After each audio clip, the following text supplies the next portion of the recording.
جیسا کہ ہم سب جانتے ہیں کہ اسلام کے اندر پاکی کی اور صفائی کی بہت زیادہ اہمیت ہے، حتیٰ کہ پاکی کو آدھا ایمان قرار دیا گیا۔ کئی مواقع پر غسل کو سنت قرار دیا گیا۔ اس سے پہلے ان ناپاکیوں کا تذکرہ آ چکا جن کی وجہ سے غسل یا وضو ضروری ہو جاتا ہے، جنہیں نجاست حکمیہ بولتے ہیں، یعنی ایسی ناپاکی جس کی ناپاکی کا علم ہمیں شریعت کے ذریعے ہوا۔ جب اس سے پاکی ضروری ہے تو وہ ناپاکی، وہ گندگی جس کو ہم اپنے حواس کے ذریعے سے محسوس کر سکتے ہیں، ان سے پاکی بھی ضروری ہوگی، ان سے پاکی بھی زیادہ ضروری ہوگی۔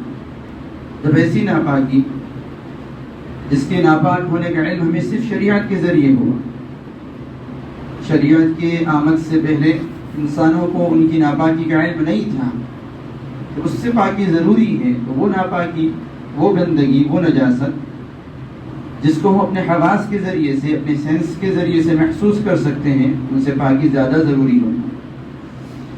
تو بات آئی تھی کہ نجاست دو طرح کی ہوتی ہے، ایک نجاست حکمیہ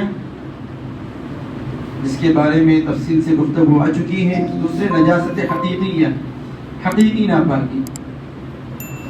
نجاست حقیقیہ دو طرح کی ہوتی ہے، ایک ہے سخت نجاست اور دوسرے جس میں تھوڑی سی تخفیف ہے، تھوڑا سا ہلکا پن ہے، تھوڑی سی گنجائش ہے، جس کو نجاست خفیفہ بولتے ہیں۔ سخت نجاست کو نجاست غلیظہ بولتے ہیں، اور ایسی ناپاکی، ایسی نجاست جس میں تھوڑی سی تخفیف ہے، اس کو نجاست خفیفہ بولتے ہیں۔ جیسا کہ رسول کریم صلی اللہ علیہ وسلم نے وہ لڑکا جو دودھ پیتا ہو اور جس کی غذا ابھی تبدیل نہیں ہوئی ہو، وہ لڑکا جو دودھ پیتا ہو اور اس کی غذا دودھ کے علاوہ، دودھ سے مراد ماں کا دودھ پیتا ہو اور دودھ کے علاوہ کوئی اور اس کی غذا نہ ہوئی ہو، تو اس لڑکے کے پیشاب کے سلسلے میں رسول اللہ صلی اللہ علیہ وسلم نے ارشاد فرمایا کہ ہلکا سا دھو دینا کافی ہوگا، ہلکا سا دھو دینا، اس کے پیشاب اگر کپڑے پر لگ جائے تو ہلکا سا دھو دینا کافی ہوگا۔ خود روایتوں کے اندر یہ بات ملتی ہے، ایک مرتبہ حضرت حسین رضی اللہ عنہ آپ صلی اللہ علیہ وسلم کے پاس لائے گئے، آپ صلی اللہ علیہ وسلم کی گود میں انہوں نے پیشاب کر دیا، حضرت حسین رضی اللہ عنہ بچپن میں، ایسا کہ پیشاب کی جو خطوط ہے، لائن، وہ دکھائی دے رہی کپڑوں پر، اتنا زیادہ پیشاب کر دیا۔ آپ صلی اللہ علیہ وسلم کی چاچی آپ صلی اللہ علیہ وسلم کو کہا کہ یا رسول اللہ کپڑا دے دیجیے۔ حضرت عباس رضی اللہ عنہ کی اہلیہ، بیوی، کہنے لگی کہ کپڑا دے دیجیے تاکہ میں اس کو اچھی طرح دھو لوں۔ تو آپ صلی اللہ علیہ وسلم نے ارشاد فرمایا کہ دھونے کی ضرورت نہیں، اس کو ہلکا سا بس نچوڑ لینا اور ہلکا سا پانی ڈال کر نچوڑ لینا کافی ہوگا۔ تو پتہ چلا بعض نجاستیں ایسی ہیں جو ہلکی ہیں، جن کے حکم میں اتنی شدت نہیں ہے۔ تو نجاست دو طرح کی ہوتی ہے، ایک وہ جو سخت نجاست، ایک وہ جن کی نجاست جو ہے ہلکی ہے۔ تو وہ نجاست، اب دونوں میں فرق کیسے کریں گے؟ حضرت امام اعظم ابو حنیفہ رحمۃ اللہ علیہ نے فرمایا کہ وہ نجاست جس کے بارے میں احادیث مختلف ہو گئی، بعض احادیث سے پاکی کا علم ہوتا ہو، بعض احادیث سے ناپاکی کا علم ہوتا ہو، ایسی نجاست نجاست خفیفہ ہوتی ہے، ہلکی نجاست ہوتی ہے۔ بعض احادیث سے پاکی کا علم ہوتا ہو، بعض احادیث سے ناپاکی کا علم ہوتا ہو، تو ایسی نجاست ہلکی نجاست ہوتی ہے۔ جیسے ان جانوروں کا پیشاب جن کا گوشت کھایا جاتا ہے، ہلکی ناپاکی، ان جانوروں، اس کا مطلب یہ نہیں کہ دھونا ضروری نہیں ہے، دھونا ضروری ہے، لیکن اس کی اتنی شدت نہیں جتنے کہ ان جانوروں کے پیشاب کے بارے میں شدت ہے جن کا گوشت نہیں کھایا جاتا، جیسے کتے کا پیشاب ہے، خنزیر کا پیشاب ہے، اور ایسے چیتے، شیر چیتے وغیرہ کا پیشاب ہے۔ جتنی شدت، جتنی سخت ناپاکی ان کا پیشاب ہے، گائے، بیل، بکری وغیرہ کا پیشاب اتنی سخت ناپاکی نہیں ہے، ناپاک تو ہے، اتنی سخت نہیں ہے، اس لیے کہ وہ جانور جن کا گوشت کھایا جاتا ہے ان کی پاکی ناپاکی کے بارے میں احادیث مختلف ہیں. ابن عباس رضی اللہ عنہما کی ایک روایت ہے، دارقطنی کے اندر وہ روایت ہے کہ لا بأس ببول ما اکل لحم، کہ وہ جانور جن کا گوشت کھایا جاتا ہے ان کے پیشاب میں حرج نہیں ہے. دیکھیے کسی چیز کے پاک ہونے سے یہ لازم نہیں آتا کہ اس کو کھایا جا سکتا ہے. کسی چیز کے پاک ہونے سے یہ لازم نہیں آتا کہ اس کو کھایا جا سکتا ہے. جیسے مٹی پاک ہے، مٹی پاک ہے لیکن کھانا تو حرام ہے. کسی چیز کے پاک ہونے سے یہ لازم نہیں آتا کہ اس کو کھانا جائز ہو. تو بعض احادیث میں جو بعض جانوروں کے پیشاب کے پاک ہونے کا جو ذکر ملتا ہے اس سے یہ لازم نہیں آتا کہ اس کو استعمال کرنا جائے. بس یہ مطلب ہے کہ اس کی اتنی نہیں کی دوسری چیز دوسری ہے. ایک مرتبہ ایک قبیلہ ہے عرینہ نام کا، عرینیین، آپ صلی اللہ علیہ وسلم کی خدمت میں آئے بظاہر اپنے آپ کو مسلمان بتا کر، حالانکہ وہ مسلمان نہیں ہوئے تھے. آپ صلی اللہ علیہ وسلم سے مالی فائدہ حاصل کرنا مقصود تھا. مدینہ منورہ آئے، مدینہ منورہ کی آب و ہوا ان کو راس نہیں آئی، ان کے پیٹ بھول گئے، عرینہ والوں کے پیٹ بھول گئے. آپ صلی اللہ علیہ وسلم نے انہیں کہا، چونکہ آپ صلی اللہ علیہ وسلم کو پتا تھا کہ یہ لوگ مسلمان نہیں ہیں، وحی کے ذریعے سے آپ صلی اللہ علیہ وسلم پر یہ بات کھول دی گئی تھی کہ یہ لوگ مسلمان نہیں ہیں. تو آپ صلی اللہ علیہ وسلم نے کہا کہ وہاں جائیں جہاں پر مدینہ والوں کے اونٹ چرا کرتے ہیں، وہاں جاؤ اور اونٹوں کا پیشاب اور اونٹوں کا دودھ استعمال کرو. اس زمانے کے اندر پیٹ پھولنے کا علاج یہ مانا جاتا تھا کہ اونٹ کا دودھ اور اونٹ کا پیشاب جو استعمال کیا جائے. تو وہ لوگ وہاں گئے اور وہاں جب ان کو شفا مل گئی، بیماری دور ہو گئی، ان کا جو پیٹ پھول گیا تھا وہ ختم ہو گیا، تو انہوں نے یہ کیا کہ جو صحابی اونٹوں کو چرانے پر متعین تھے ان کو قتل کر ڈالا اور سارے اونٹ لے کے چلے گئے، لوٹ کر لے کے چلے گئے. صحابہ آپ صلی اللہ علیہ وسلم کو جب اس کی اطلاع ہوئی تو آپ صلی اللہ علیہ وسلم نے صحابہ رضی اللہ عنہم کو ان کے پیچھے دوڑایا. صحابہ رضی اللہ عنہم نے انہیں پکڑا. تو جس انداز میں انہوں نے عرینہ والوں نے ان صحابی کا قتل کیا تھا کہ ان کے ہاتھ پاؤں ناک کان کاٹ دیے تھے صحابی کے، تو آپ صلی اللہ علیہ وسلم نے قصاصاً ان کا بھی ویسے ہی قتل کیا اور ان کو دھوپ میں مرتا چھوڑ دیا. جیسے انہوں نے جو برتاؤ صحابی کے ساتھ کیا تھا، اونٹوں کو چرانے والے صحابی کے ساتھ کیا تھا، ویسے ہی برتاؤ رسول اللہ صلی اللہ علیہ وسلم نے قصاصاً ان کے ساتھ کیا. تو یہ حدیث بھی پیشاب کی تخفیف پر دلالت کرتی ہے، لیکن بہت ساری احادیث ہیں جو پیشاب کے ناپاک ہونے پر دلالت کرتی ہے. جیسے ایک صحابی تھے جو بکریاں چرایا کرتے تھے اور بکریوں کے پیشاب سے بچنے میں احتیاط نہیں کرتے تھے. ان کو قبر میں جب دفن کیا گیا ان کے انتقال کے بعد تو قبر میں ان کو عذاب ہونے لگا.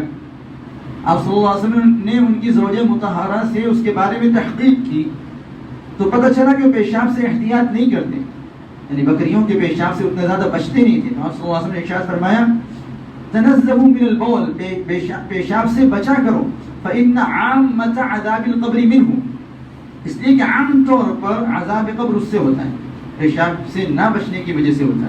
یہ حدیث پیشاب کی ناپاکی پر دلالت کرتی ہے. ایسے ایک مرتبہ یہ بخاری کی حدیث ہے کہ آپ صلی اللہ علیہ وسلم کا گزر دو قبروں پر سے ہوا.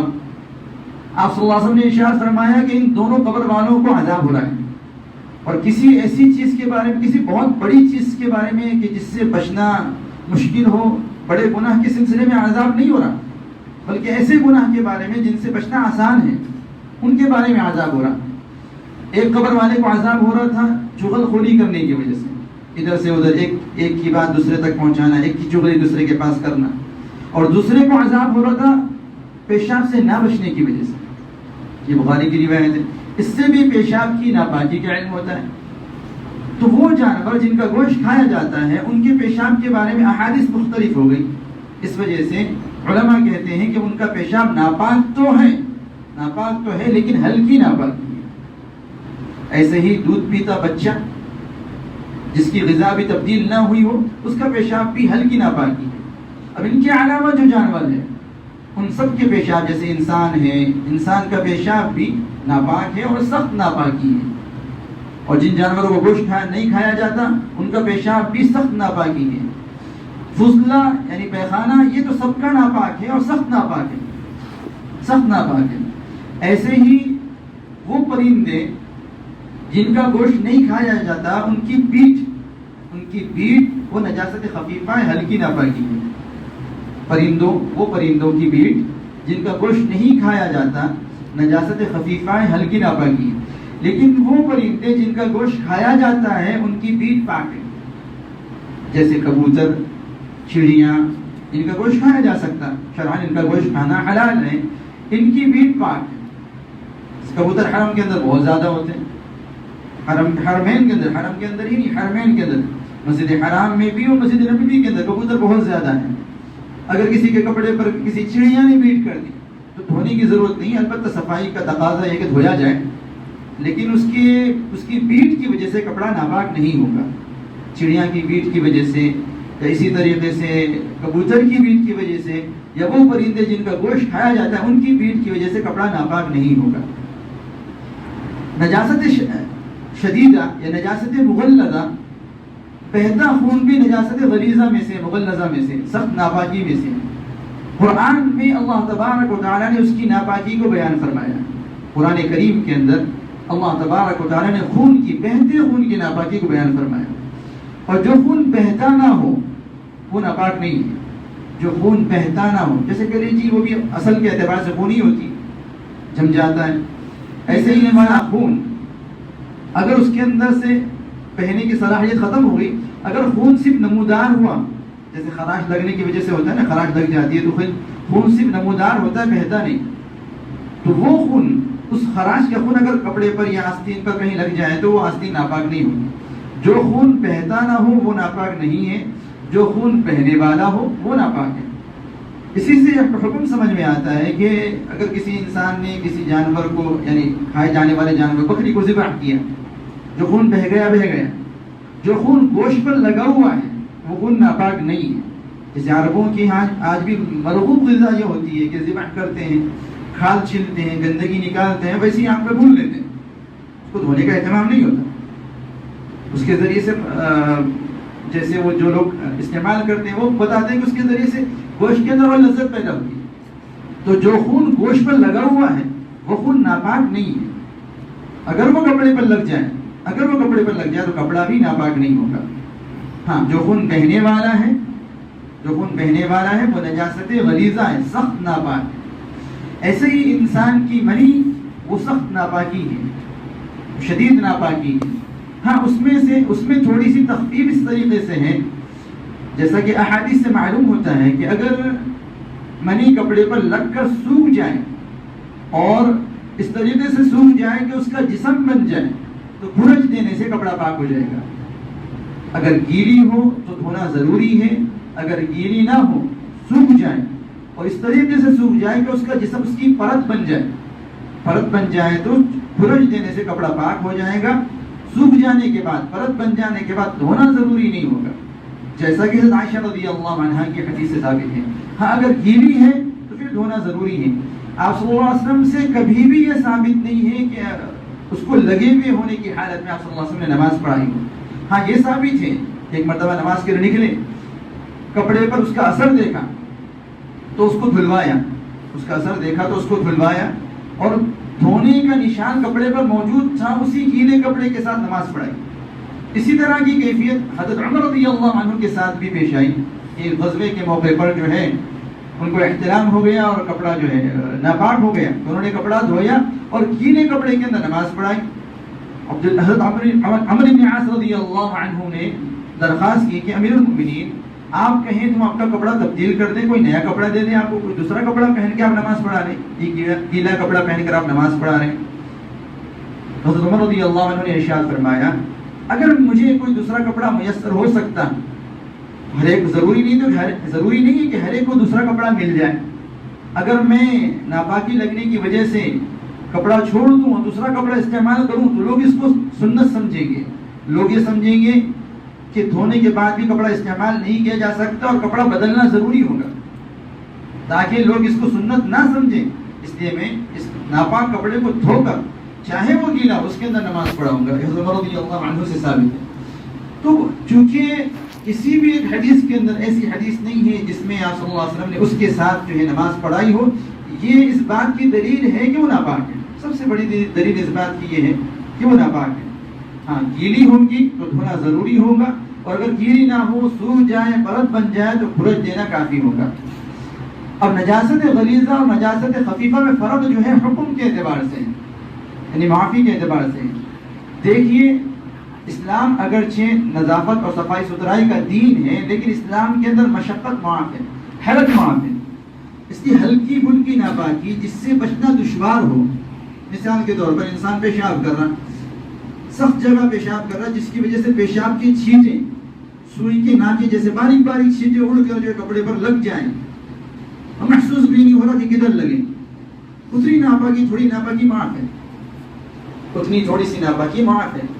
تو اب نجاست غلیظہ میں سے، سخت ناپاکی میں سے کتنی ناپاکی، کتنی مقدار ناپاکی کی معاف ہے، اس سلسلے میں دارقطنی کی ایک روایت سے ہمیں رہنمائی ملتی ہے۔